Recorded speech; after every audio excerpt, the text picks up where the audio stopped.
Hey everyone, welcome back to Mimalink. In this video, I will talk about this plant. This is commonly called as the mosses and the cradle plant, both lily and oyster plant.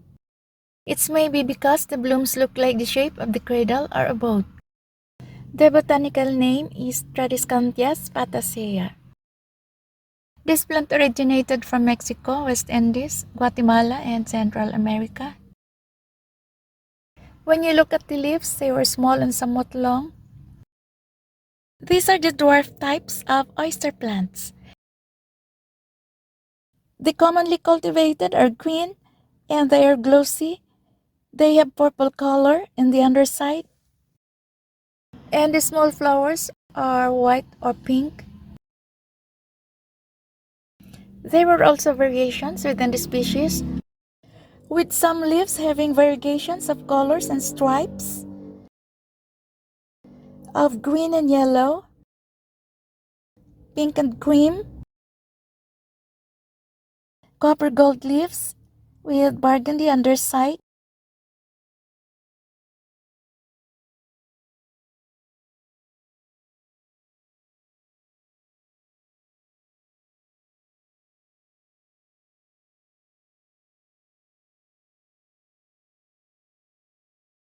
When it comes to propagation, it can be propagated by plant division or stem cuttings.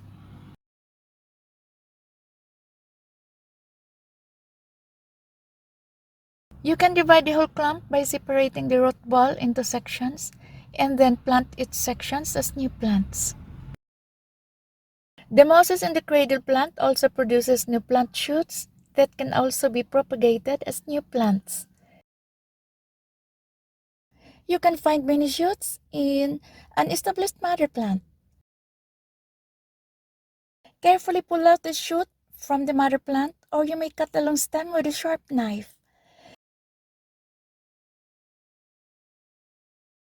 Usually, the stems and the shoots have already roots in it, and that makes it very easy to propagate this plant. You may find many dried leaves and stems underneath the plants in the clump, so it's a good idea to remove them as you go on taking your planting materials. It's also good to thin out the clump of this plant to maintain the shape of the clump and to make it look nice.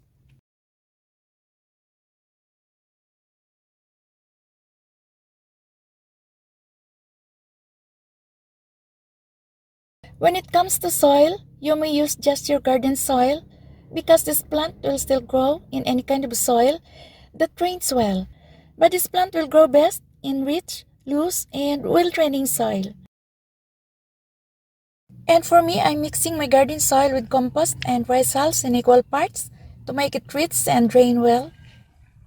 This plant will die in a soil that is always overly wet and soggy. For stem cuttings, cut about 4 to 6 inches of tip of the stem and remove the lower leaves. If the leaves are too long, cut it shorter so the stem can stand straight when you plant it in soil. Sometimes when the leaves are beautiful, you don't like to cut the leaves. And if you don't cut it, be sure to keep it in a cool shade so the leaves will not dry out.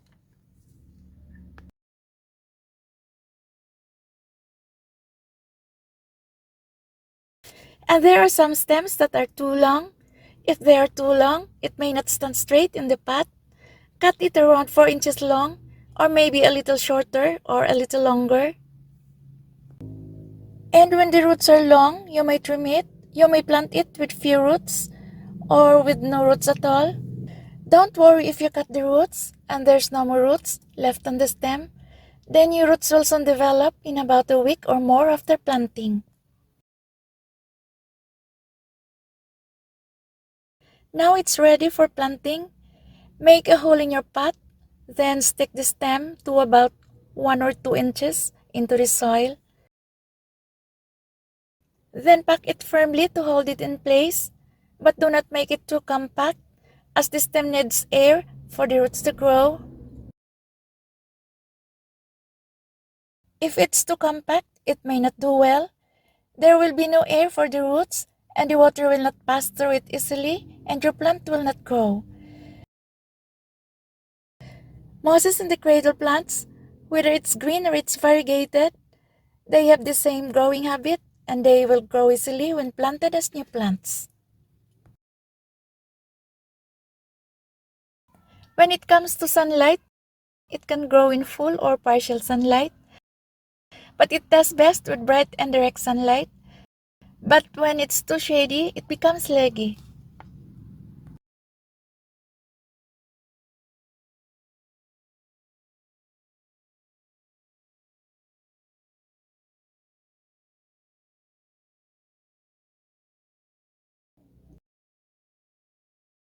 One good thing about this plant is it doesn't need a fertilizer.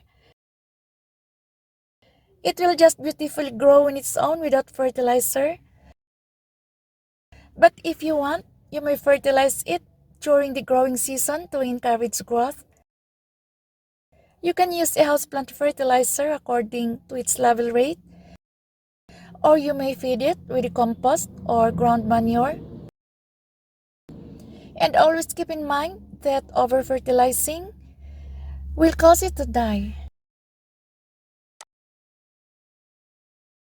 After planting your new plants, water it well and place in shade so it will not easily dry out.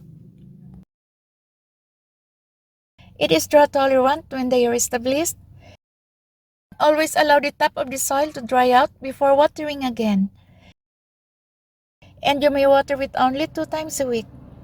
Overwatering can cause the plant to die. When it comes to pests, it doesn't have any serious issues about pests and diseases. They also don't need any special pruning.